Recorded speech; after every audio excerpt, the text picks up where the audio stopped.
Bueno, ahí se comenzó a grabar. Voy a compartir pantalla.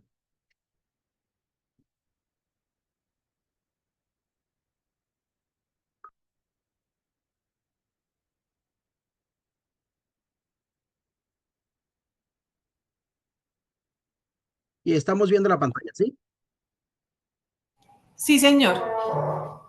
Y ahí, correcto.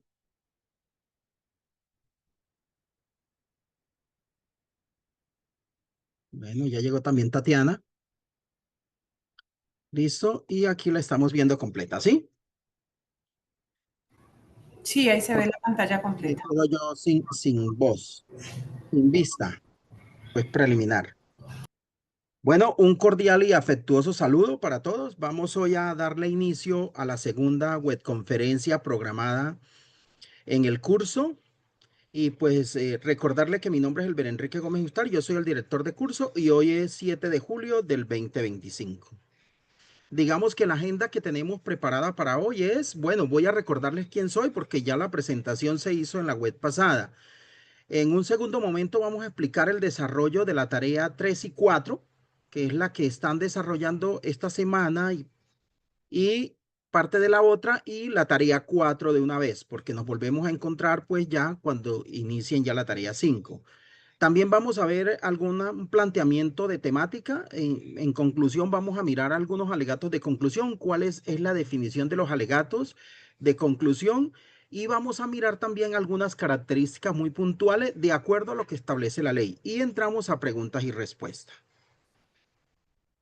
Bueno, recordarle pues que mi teléfono al cual se pueden comunicar conmigo es al 328-847-4475, que el correo es elber.gomez@unad.edu.co y que tenemos un grupo de Teams que se llama Derecho Contencioso Administrativo 803 EDA, de la especialización en Derecho Administrativo. También a manera de recordarle, decirle que estamos en el periodo 803, ¿sí? Y que estamos desarrollando en este momento la tercera actividad, que va del 1 de julio al 14 de julio. Esta actividad es individual, tiene 115 puntos, tiene un valor de 115 puntos y es automática porque es una prueba, ¿sí? Entonces decirle que antes de presentar la evaluación, hagan un repaso de la temática, por favor, para que podamos entonces entrar a tener la posibilidad de que nos vaya muy bien. La pregunta es muy fácil, las preguntas son muy fáciles, son de selección múltiple con única respuesta y al finalizar, pues ustedes tienen su calificación automática. También decirles que la cuarta actividad comienza el 15 de julio y termina el 27 de julio y es una actividad colaborativa, ¿sí? Ya vamos a mirar la definición de esa actividad colaborativa y en qué consiste. Y eso es lo que viene a continuación. ¿Alguna pregunta hasta acá? No, señor. Ok, perfecto. Bueno, decirles a manera de recorderis, entonces, decirles también que los trabajos que debemos hacer, son académicos, trabajos académicos, lo mínimo que debe tener es una hoja de presentación, una introducción, el cuerpo del trabajo, unas conclusiones en lo posible, la referencia bibliográfica, que esa sí es regla de tres simple. Recordemos que aquí estamos manejando norma APA, pero ya habíamos hablado que con la posibilidad de que ustedes coloquen alguna cita en norma y conté y es válido. A mí no me preocupa tanto si que se coloque en norma APA o norma y conté, lo importante es que se coloque la cita y que podamos hacer la referencia como corresponde y sepamos que lo que se está indicando pues no es de propiedad intelectual nuestra. Ahora, algunas recomendaciones generales con respecto a la actividad 2. En términos generales, la actividad estuvo muy bien, ¿sí? Todos presentaron la actividad. Recomendaciones para las actividades, de pronto, hay muchos que no cumplieron ni la norma APA ni la norma ICONTE. Hay muchos que al no colocar esa norma APA y norma ICONTE, pues se nos sube automáticamente a la hora del Turnitin, se nos sube automáticamente la similitud del Turnitin. Entonces, eso es un poco delicado. Yo no lo digo de pronto en este curso, sino en otros cursos que cualquier otro docente vaya a requerir con puntualidad la citación de la norma APA. Entonces tengan mucho cuidado, por eso se los doy a manera de recomendación. Cuando uno recomienda, pues se toma o no se toma la recomendación, pero yo les estoy dando la recomendación para que ustedes puedan mejorar esa manera de cómo citar, ¿sí? De cómo citar. Otra situación que vi con mucha frecuencia es que no hubo claridad en los hechos, ¿sí? Entonces debemos ser muy puntuales en lo que indicamos para que luego esa redacción de hecho pueda ser muy puntual en las pretensiones de la demanda, que era lo que se tenía, ¿sí? Otra recomendación también es que muchos no hicieron el ejercicio de la justificación de la cuantía o del racionamiento de la cuantía tal como nos los pide la ley. Se hizo muy genérico. Luego, esto en la vida real es una causal de inadmisión de la demanda. Entonces, quería dejarles allí también a ustedes establecido esa observación del racionamiento de la cuantía, porque así lo exige la ley, ¿sí? Así lo exige el ordenamiento jurídico colombiano. Entonces, es importante que tengan en cuenta estas observaciones. De otra parte, muchos omitieron, por ejemplo, establecer dentro de la notificación en los correos electrónicos. Luego esto también genera un poco allí de inconsistencia de acuerdo a lo que establece la ley.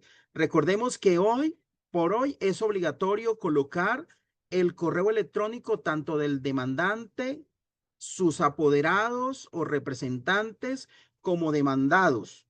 ¿Sí? Recordemos también que dentro de las entidades públicas hay hay una obligatoriedad de que ellos en sus páginas web puedan establecer un link o un correo específico para notificaciones judiciales. Permítanme un momento que es que el vecino me tiene música ahí y necesito cerrar la ventana. Porfa, ¿me cierras la ventana? Gracias. Listo. Entonces, eso es importante tenerlo en cuenta, ¿sí? Tenerlo en cuenta porque también podría ser una causal de inadmisión de la demanda. Otra situación que se presentó dentro del desarrollo de la actividad número 2 es que muchos omitieron el agotamiento del requisito de procedibilidad.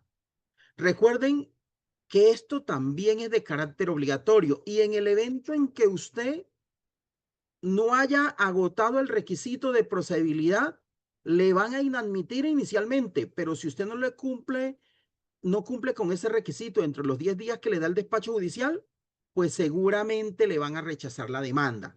Entonces, esas son como las puntualidades que quería dar con respecto a la actividad 2. La actividad 2 ya está calificada, ya yo les notifiqué a ustedes que verificaran sus notas en el link de evaluaciones y que cualquier reclamación la podemos hacer dentro de los 3 días que nos da el reglamento para hacerla. Entonces, pues me lo indican por el correo interno y le damos respuesta de manera formal. Era eso con respecto a la recomendación de los trabajos y a las recomendaciones como tal de lo que se dio en la actividad número 2. Siguiendo con esta secuencia, entonces vamos a hablar un poquito de la actividad 3, que es la que están desarrollando ustedes en este momento. Bueno, la actividad 3 es un cuestionario. Yo los invito a que primero leamos las referencias bibliográficas que están establecidas para esta actividad. Posterior a ello, cuando sintamos que ya apropiamos el conocimiento que nos están compartiendo esas referencias bibliográficas, pues presentemos la evaluación. La evaluación tiene un número de preguntas, 25 preguntas, ¿sí? Vale 115 puntos, listo, y el tiempo límite es de 1 hora y 30 minutos. Ahora, usted tiene la posibilidad de presentar 2 intentos. Presenta el primer intento, no le fue bien, presenta el segundo. ¿Cuál es la nota que finalmente queda? ¿Sí? La calificación más alta. cualquiera de las dos más altas, o sea que si a usted sacó 90 puntos en el primero, pero en el segundo sacó 85, le va a quedar la más alta, que es 90.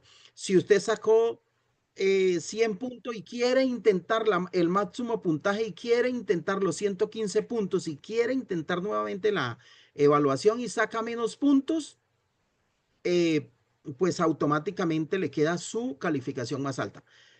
Santiago, te escucho. Buenas Levanta. noches, doctor, y a los Sí. compañeros. Doctor, lo que pasa es que yo ya hice el cuestionario Sí. y hay una pregunta que me causó duda porque dice, la presentación, mentiras,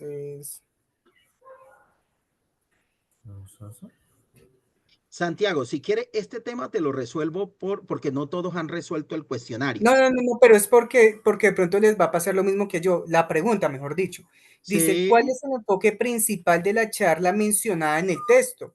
Pero está así abierta, entonces no me dice cuál texto fue. El texto de los que leíste en la referencia bibliográfica.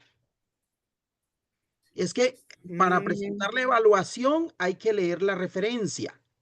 sí, no, ¿Listo? digamos que yo leí, pero es que me decía, ¿cuál es el enfoque principal de la charla mencionada Sí. en el texto? Pero son varios textos en la bibliografía, entonces no supe cuál, porque pues Y está la termina de leer la pregunta. ¿Y qué más Es decía? solo eso, es solo eso. ¿Cuál es el enfoque principal de la charla mencionada en el texto? Entonces, da las opciones A, historia de la justicia administrativa; B, justicia virtual en el proceso contencioso administrativo; C, innovaciones de la administración pública; D, impacto de la tecnología en el derecho penal. Ok.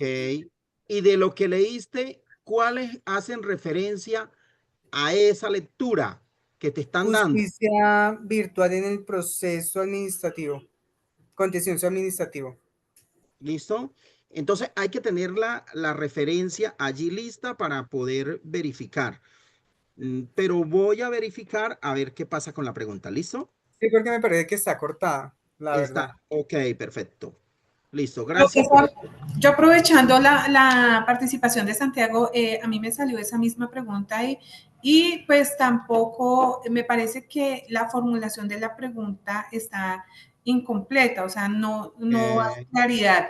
Yo entendería y creería que de pronto tiene relación con el material bibliográfico, que es un video que hay dentro del material bibliográfico, pero es que no es específico sobre a qué hace referencia para que tú respondas, como para uno decir, ah, bueno, es tal bibliografía, es tal de referente, es tal Listo. documento que leí. Entonces, en esa sí es un poquito ambigua y también me pasó. Listo. Ok. Estoy tomando apuntes para poder hacer la recomendación. Estos cursos normalmente se certifican por varios docentes. Yo no lo monté, ¿sí? Entonces ya me lo entregan listo, pero si la pregunta está de esa manera, me parece que es ambigua y hay que corregir. Hay que corregir entonces la ambigüedad en la pregunta.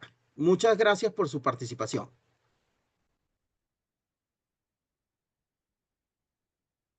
¿Listo? Bueno, aquí la segunda actividad. La tercera actividad que vamos a realizar y que inicia el 15 de julio. Sí, la cuarta actividad, perdón, que vamos a realizar y que inicia el 15 de julio. ¿En qué consiste? Todavía estamos en la etapa intermedia. ¿Sí? Esta actividad tiene un puntaje de 125 puntos. Inicia el 15 de julio y termina el 27 de julio. Es una actividad colaborativa, o sea, es decir, hay que trabajar de manera colaborativa en el foro que se establece para tal fin. Esa fue otra recomendación que les voy a dar, porque quizás muchos no participaron en el foro y resulta que la puntuación del foro es muy alta, es demasiado alta. Y las personas que no participan en el foro, pues fácil, no les puedo dar puntos. Entonces, tener en cuenta esa situación, ¿vale? Que si a ustedes deben verificar la rúbrica de evaluación, normalmente la rúbrica está cuando van ustedes a montar la actividad. Ahí está la rúbrica de evaluación. La rúbrica le establece y dice participación en el foro, por decir algo, de 30 a 40 puntos. Y si usted no participa en el foro y no retroalimenta a sus compañeros, pues no le podemos dar calificación. Hubo muchas personas que fueron muy juiciosas y lo felicito, ¿sí? Porque hicieron exactamente lo que pedía la guía. Y esa es la idea, que sigamos la guía, por favor. Entonces, para esta cuarta actividad nos dice la guía, nos trae 7 pasos. Ahí fui yo que a la hora de editar, pues de pronto repetí el número o lo escribí equivocadamente. El primer paso dice que hay que consultar la fuente bibliográfica, que permite conceptualizar las temáticas que se van a abordar en la actividad. El segundo paso dice que cada estudiante del grupo debe compartir en el foro el rol que va a asumir. Entonces tenemos, por regla general, nosotros tenemos 5 roles. A este nivel, pues no le decimos en la guía, es que usted tiene que adoptar el rol de líder, o el rol de entrega, o el rol de compilador, o el rol de alertas. Entonces es simplemente que ustedes se distribuyan esos roles. Cada uno debe asumir un rol y lo debe desempeñar. Les voy a compartir una guía en donde están los 5 roles con las funciones específicas, como para que lo tengan en cuenta. ¿Listo? Entonces deben escoger un rol y deben indicarlo en el foro que van a asumir. ¿Sí? Cada estudiante del grupo realizará los alegatos de conclusión teniendo en cuenta las reglas de valoración probatoria, el análisis del precedente jurisprudencial, la cohesión entre el nexo de causalidad y el medio de control que tengan. Ahora, les invito a que, como cada uno presentó su demanda de manera independiente, escojan una demanda y sobre esa comiencen a construir los alegatos de conclusión. Eso es importante, pero dejen la evidencia, no en el WhatsApp, porque yo entiendo que a veces es más fácil comunicarse en el WhatsApp. También dejen la evidencia en el foro, teniendo en cuenta que el foro tiene pues un puntaje importante y si no participamos en el foro, pues no se le puede dar la nota. Y a mí me dice, por ejemplo, participación en el foro de 0 a 30, pero si no participó me toca darle 0. O sea que ya no vamos a calificar sobre 125, sino sobre 115, sobre 100, perdón, 30 sobre 95, ¿eh? Entonces, tengamos en cuenta eso, por favor. El cuarto paso nos indica que el estudiante realizará una retroalimentación a todos sus compañeros del grupo de manera sustancial y académicamente fundamentada, ya que constituye un elemento esencial para el fortalecimiento del proceso de aprendizaje. Entonces no es simplemente decir, compañero, yo estoy de acuerdo con lo que usted dice porque el medio de control me parece que es correcto y así se debe indicar en los alegatos de conclusión. No, es de pronto soportarnos con la ley, con la jurisprudencia, con la doctrina, como hoy fuentes principales del derecho, porque no es solo la ley la fuente principal. Hoy tenemos otras fuentes que también se convirtieron en principales. Por ejemplo, ¿sí? Miren que el precedente jurisprudencial, sobre todo aquí en lo contencioso administrativo, esas sentencias que dicta el Consejo de Estado son precedente jurisprudencial y son regla de 3 simple para cualquier jugador en Colombia. ¿Sí? Son de obligatorio cumplimiento y si no la va a aplicar esas reglas, pues tendrá que justificar su no aplicación porque de lo contrario estará prevaricando. Entonces, miren lo importante que es. Entonces, simplemente decir, mire, teniendo en cuenta lo que ha establecido, estoy dando un ejemplo, el Consejo de Estado en la sentencia tal, creo que su aporte es importante, como quiera que coadyuva a declarar o aclarar el nexo de causalidad que hay entre los hechos y las pretensiones y las pruebas. Pare de contar, ¿ve? Y colocamos entre paréntesis la referencia que corresponde, para que no se vuelva un criterio subjetivo, sino un criterio académico objetivo. ¿Listo? El quinto paso es que el equipo de trabajo construye los alegatos de conclusión teniendo en cuenta las reglas de valoración probatoria, el análisis del precedente jurisprudencial, la cohesión entre el nexo de causalidad y el medio de control. ¿Vale? Entonces, miren que allí vuelve a hacer relación a esa cohesión que debe haber allí entre los hechos, ¿sí? Las pruebas para que el juez dé el derecho como tal, ¿sí? El sexto dice que un integrante del grupo hace la entrega del informe final en formato PDF en el espacio denominado pues la evaluación como tal, en el link. Entonces, quien escoja el rol de entrega será la persona que debe entregar el trabajo. Ahora, se presentan situaciones, es que de los 5 compañeros solo participamos 3, pues usted en el trabajo solo relaciona a los 3 y ya los 2 pues mirarán a ver qué hacen. ¿Listo? En el trabajo deben ir relacionados solo las personas que trabajan. Solo las personas que están relacionadas allí en el foro, que hay evidencia de su participación en el foro. Esas son las personas que deben trabajar. Y por último, el séptimo dice que analiza los propósitos del derecho contencioso administrativo, la rúbrica de evaluación y entrega la actividad. ¿Sí? Entrega la actividad como tal. ¿Alguna pregunta hasta acá? Profe, ¿habría la posibilidad de hacer el trabajo individual? Es que por cuestiones de trabajo no me queda tan fácil de pronto ubicar. Santiago, ubícalo, di en el foro que vas a trabajarlo de manera individual. ¿Listo? Que tú vas a trabajar de manera individual y no hay ningún problema. ¿Vale? Ok, perfecto, gracias. Pero entonces me lo indicas en el foro colaborativo para que además tus compañeros sepan que no te van a tener en cuenta, no lo van a tener en cuenta usted. ¿Listo? Claro que sí, no hay Listo. ningún problema. Ok. ¿Preguntas? Bueno, listo. Teniendo en cuenta que no hay preguntas, entonces seguimos, por favor. Miren la etapa del proceso que la vez pasada lo hablamos, ¿sí? Para mirar la audiencia de alegatos y juzgamiento que está resaltada. Miren que se inicia con la demanda, luego el juez tiene la admisión si cumple los requisitos, la inadmisión si efectivamente le hace falta alguno de los requisitos de la ley que establece el CEPACA, o el rechazo si está dentro de las 5 causales para rechazo. Si ya caducó la acción, si ya prescribió el derecho, ¿sí? Si definitivamente no está determinado la legitimación por la causa por activa o por pasiva, ¿sí? Si no hay competencia del juez, ¿listo? Etcétera, etcétera. Miren que allí el juez rechaza.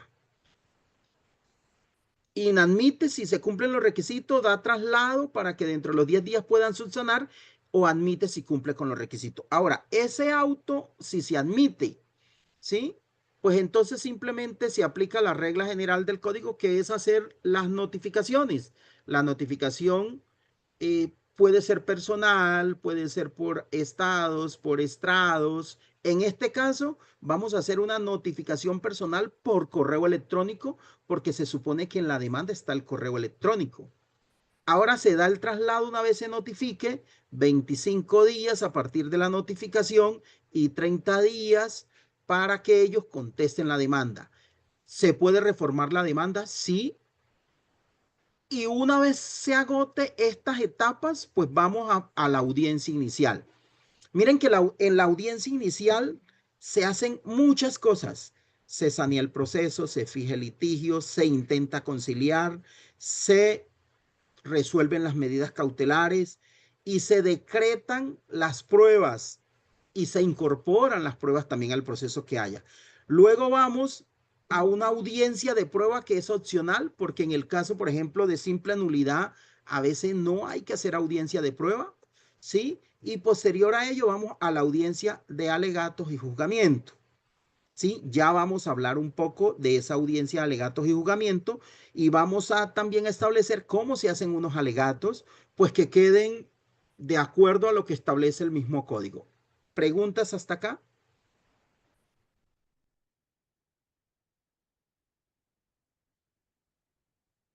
Bueno, si no hay preguntas, entonces seguimos.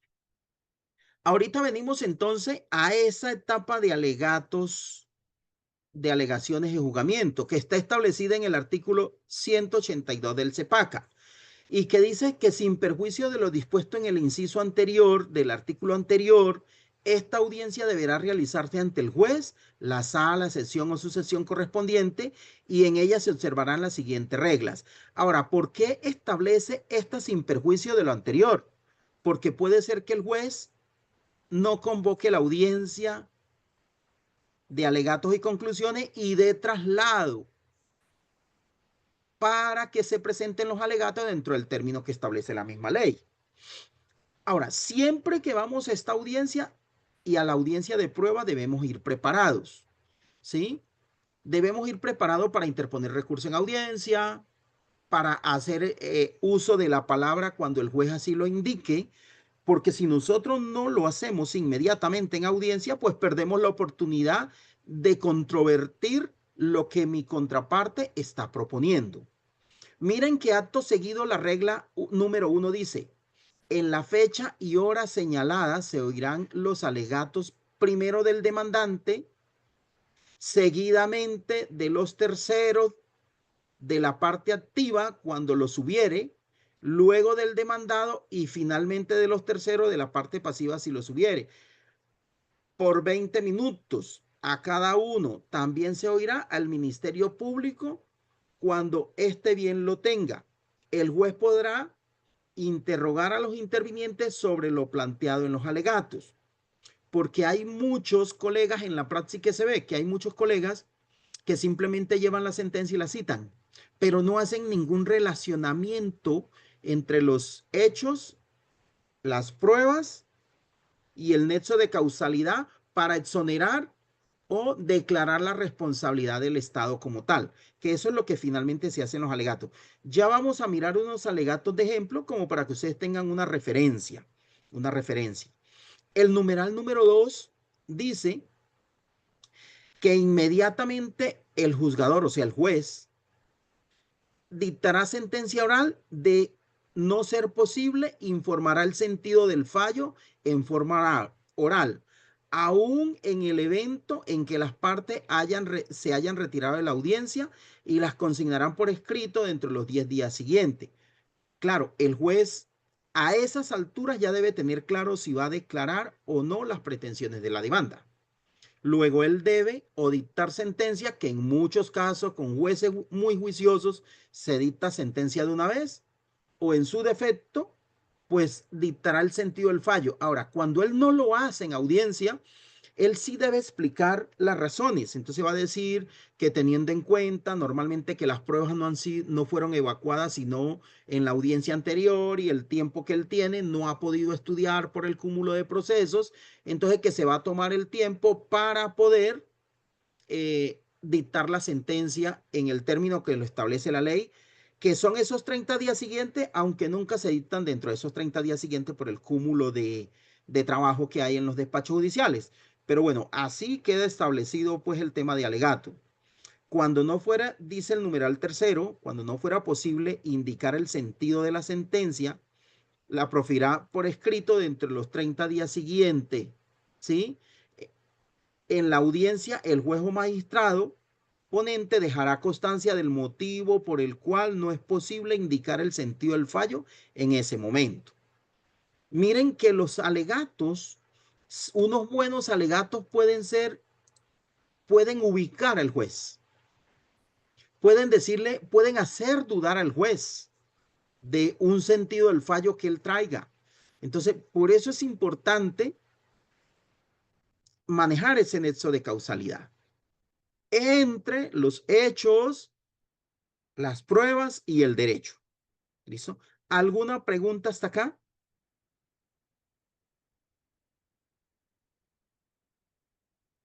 Bueno, No, señor.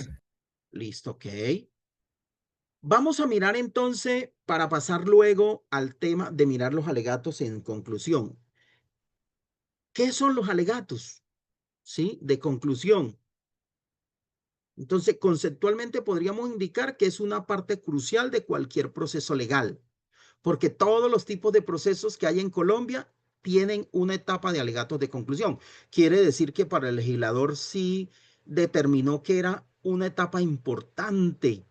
Si nos vamos al proceso penal, hay prealegatos y alegatos. Si nos vamos al proceso laboral, hay alegatos. hay audiencia de alegatos. Si nos vamos al proceso civil, hay alegatos. Si nos vamos al proceso de familia, hay alegatos. Si nos vamos a un proceso policivo, hay alegatos. Si nos vamos a un proceso de medio ambiente y minero, hay alegatos. Si nos vamos a este CEPACA, pues aquí también hay alegatos, ¿sí? Dice que es la última oportunidad para persuadir al juez o al jurado en el evento, porque el proceso penal estaba para el jurado, ¿sí? De la validez del caso. Pero ¿qué debe llevar el alegato de conclusión para ser efectivo? ¿Sí? Listo. En este artículo, en este capítulo, en este, hay unos elementos esenciales que sirven de guía para poder preparar esos alegatos. Yo esto lo saco de mi experiencia personal. Entonces, el primer elemento es hacer un resumen del caso. Claro, porque al juez hay que volver a recordarle, no transcribir los hechos. Porque, por ejemplo, a mí en mis demandas contenciosas administrativas me salen 25 hechos, 30 hechos, y para volverlos a transcribir, pues ya el juez los tiene en la demanda. Recuerden que cuando yo interpongo la demanda, todo lo que diga con la demanda lo digo bajo la grada de juramento. Luego el juez se tiene que remitir a los hechos y son tan importantes los hechos que el juez transcribe esos hechos en la sentencia, en la parte emotiva. Entonces, para que lo tengan en cuenta, hacer un resumen del caso. O sea, decir, mire, mi representado Pepito Pérez era empleado público, llevaba 25 años trabajando con la administración municipal y fue despedido mediante tal acto administrativo que le faltó motivación. Ya, no es más. ¿Listo? O sea, hacerlo sucinto en 1, 2 parágrafos, 3 parágrafos. Ahora, si quieren transcribir los hechos, pues por técnica judicial no se recomienda, pero si se quiere hacer, pues tampoco está mal. ¿Listo? El segundo elemento importante, la confrontación entre los hechos y las pruebas para establecer el derecho que tiene mi representado. Yo siempre debo jugar con los hechos y las pruebas. Por eso yo les indicaba a ustedes la vez pasada que cuando ustedes redactan el hecho, normalmente yo lo digo en mis demandas, este hecho lo voy a aprobar con tal documento para cerrar de una vez la posibilidad de que a mí me vayan a desvirtuar el hecho. ¿Listo?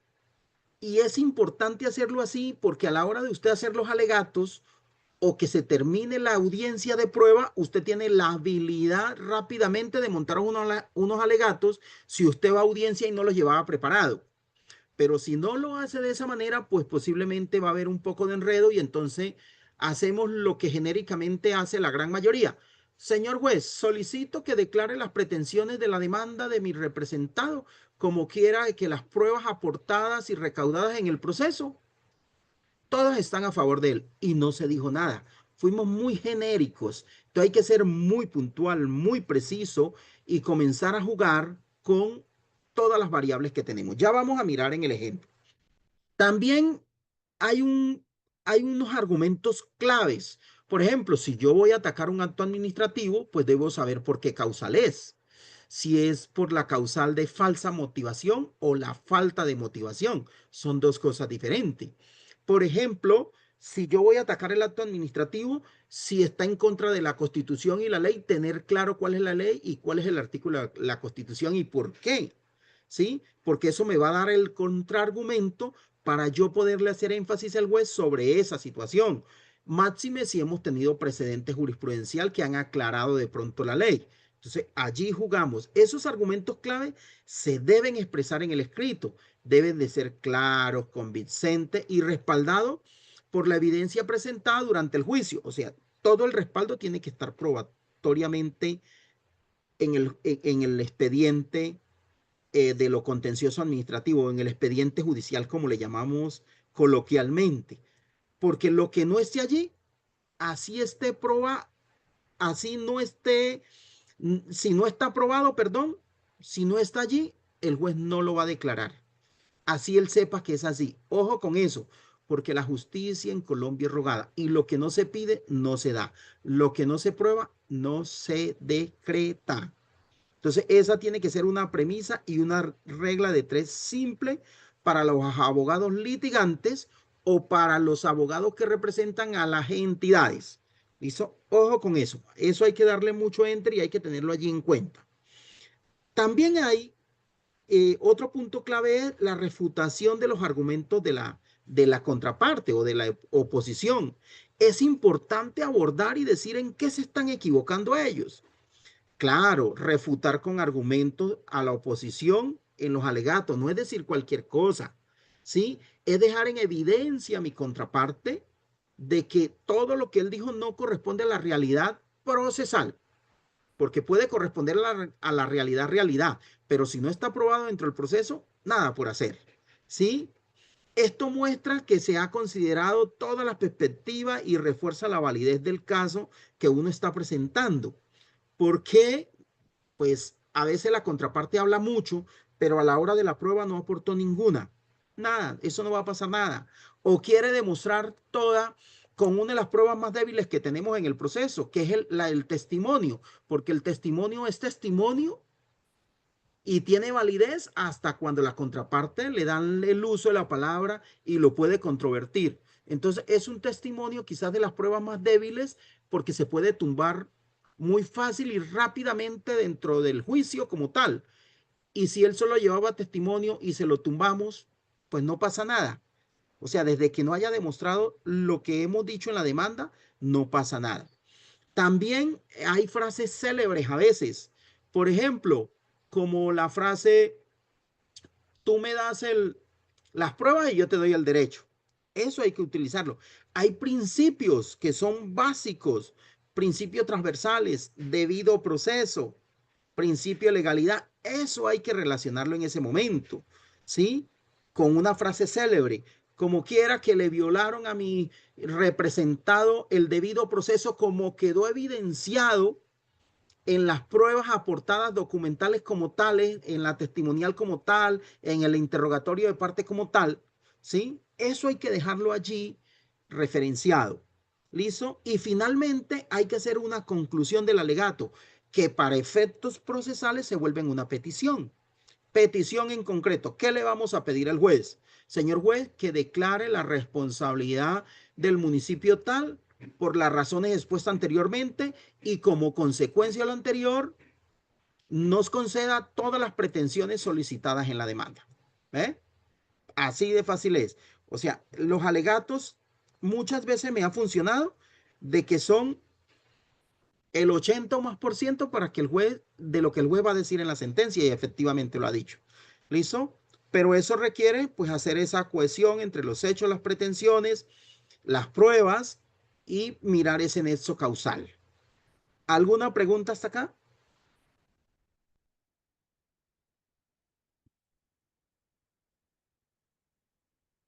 Bueno, si no hay preguntas, Señor.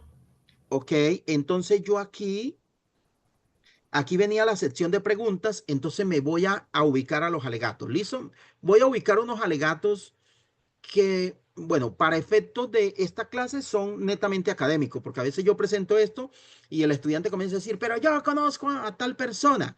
No, yo traigo unos alegatos reales para que podamos entender cómo se hace en el documento, ¿sí? Pero todo esto tiene unos efectos netamente académicos. Les voy a mostrar uno, por ejemplo, de la rama judicial. ¿Listo? Unos alegatos que en un proceso que teníamos para ver cómo lo plantean ellos. Ya les muestro los míos. ¿Listo? Entonces, por ejemplo, aquí va la denominación del juzgado, va el radicado del proceso, porque ya a esas alturas ya tiene el proceso que tener un radicado, va el medio de control que se está utilizando, va el nombre del demandante y el nombre del demandado. Miren que lleva un encabezado. María del Carmen Jiménez Castillo, identificada con tal y tarjeta profesional, ¿sí?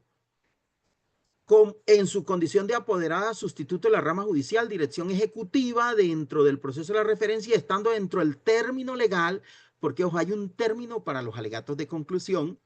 Procedo a presentar los alegatos de conclusión de la siguiente manera. Frente a las pretensiones, miren que ella hace un barrido de las pretensiones. Conclusiones de la etapa probatoria. Miren, Sobre los hechos probados, nos está diciendo qué hechos están probados y cuáles no. O sea, me está atacando. ¿Listo? Me está diciendo, él no me aprobó el hecho número 25. Conforme lo anterior, no podemos hablar de una privación injusta, y me está atacando punto por punto. Esto es una muy buena manera de presentar unos alegatos de conclusión. ¿Listo? En este sentido, señor juez, es claro que fungió como medio de garantías y motivos y soporte la medida de aseguramiento privativo de la libertad. O sea, está diciendo y se está soportando jurisprudencialmente con lo que ha dicho la Corte. ¿Listo? Miren, B, sobre las pretensiones y lo probado respecto de lo solicitado. Así lo establecen ellos.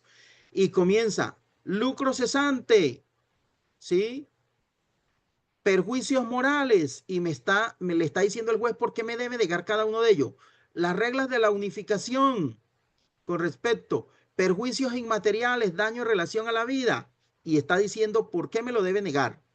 Las razones de la defensa, o sea que él retoma las excepciones que él interpuso, que fueran la inexistencia del daño antijurídico, ¿sí? Le está recordando al juez que él y esas excepciones, como son de fondo, el juez la tiene que resolver en la sentencia.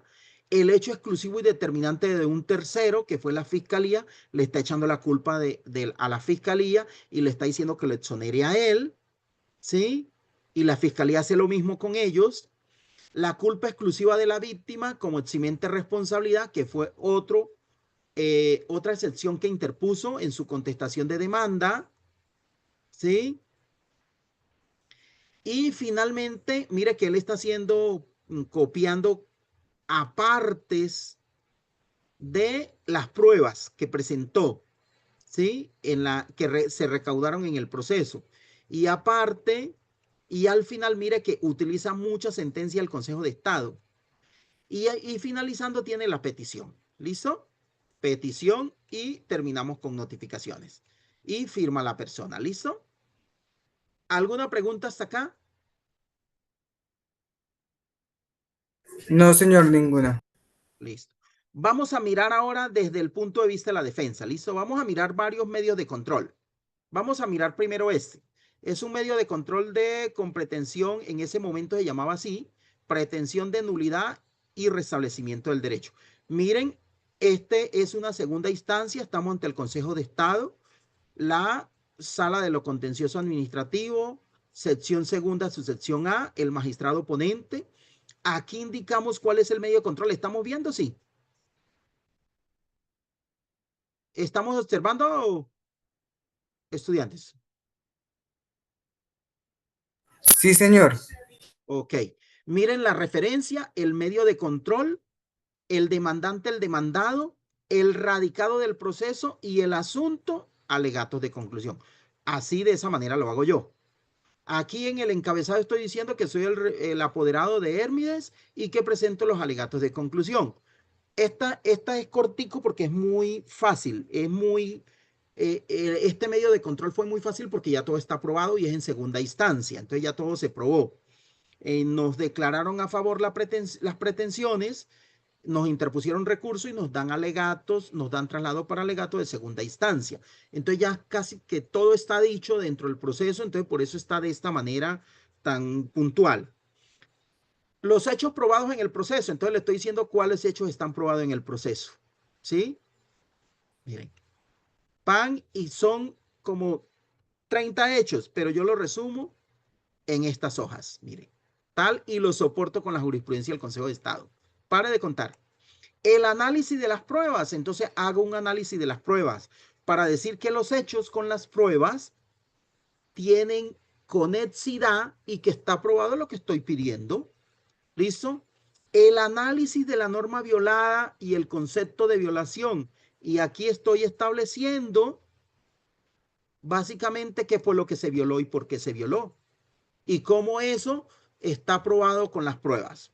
La petición de manera concreta y firma el apoderado y ahí fueron los alegatos. Algo muy puntual. ¿Listo? Muy concreto. Vamos a mirar otros. ¿Listo? Esta esta es una de una reparación directa. Entonces, el mismo esquema. ¿A quién va dirigido? La referencia, quién es el demandante, demandado y el medio de control, el radicado, el asunto que son los alegatos, el encabezado que termina diciendo que son los alegatos de conclusión. En cuanto al fallo que negó las pretensiones, porque aquí nos negaron las pretensiones inicialmente, tal, entonces hacemos el recuento y aquí van resumidos los hechos, ¿sí? Aquí van resumidos los hechos de la demanda inicial. Estamos diciendo que el juzgado decretó la privación injusta de la libertad porque lo exoneró. ¿Listo? Miren, 7 hechos, porque esto tiene muchos hechos. Los elementos de responsabilidad del Estado, cómo esos elementos de responsabilidad del Estado están allí inmiscuidos, que es la culpa o falla del servicio, el daño y el nexo de causalidad, y explicamos cada uno de ellos. ¿Por qué es importante esto? Porque finalmente esto es lo que mira el juez en la ratio decidendi para decir si el Estado es o no responsable. Pare de contar.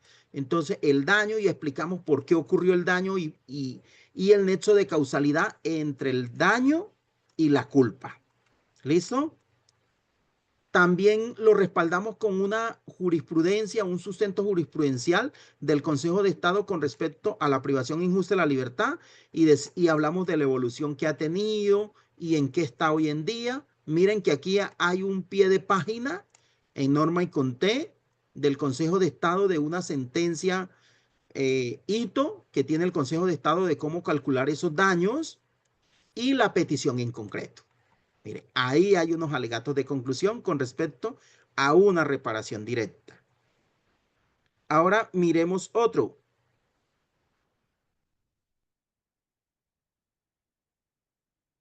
Miremos estos otros.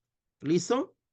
Miren, va la denominación, lo mismo, la referencia, el radicado, el asunto. Decimos que es los alegatos. Aquí vamos a decir que el sentido del fallo de primera instancia fue declarando las pretensiones, que la sentencia de primera instancia que dijo que en cuanto al reconocimiento de los daños morales, los hermanos y sobrinos de la víctima directa tenían derecho, ¿sí? Porque aquí nos negaron algunas personas, nos apoyamos con sentencia del Consejo de Estado, este es unos alegatos en segunda instancia, ¿sí?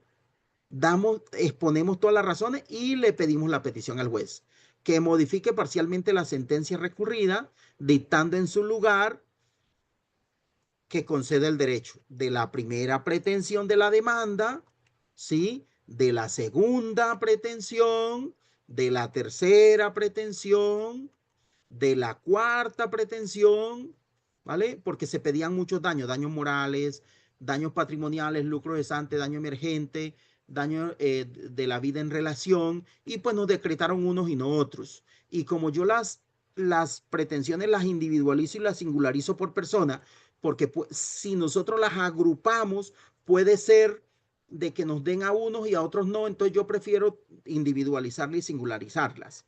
¿Listo? Y ahí sucesivamente, y listo, ahí termino. El señor juez, pare de contar. ¿Alguna pregunta hasta acá? No, señor.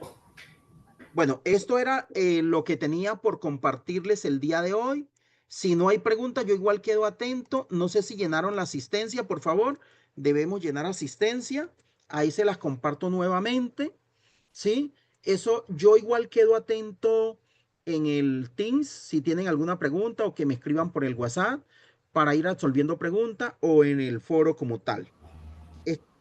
Esto era, yo espero que haya sido lo suficientemente claro y haya aportado lo que corresponda para efectos de que ustedes puedan realizar esa tarea lo mejor posible, porque la idea es que de pronto sí podamos lograr el objetivo de cumplir con lo que establece la guía.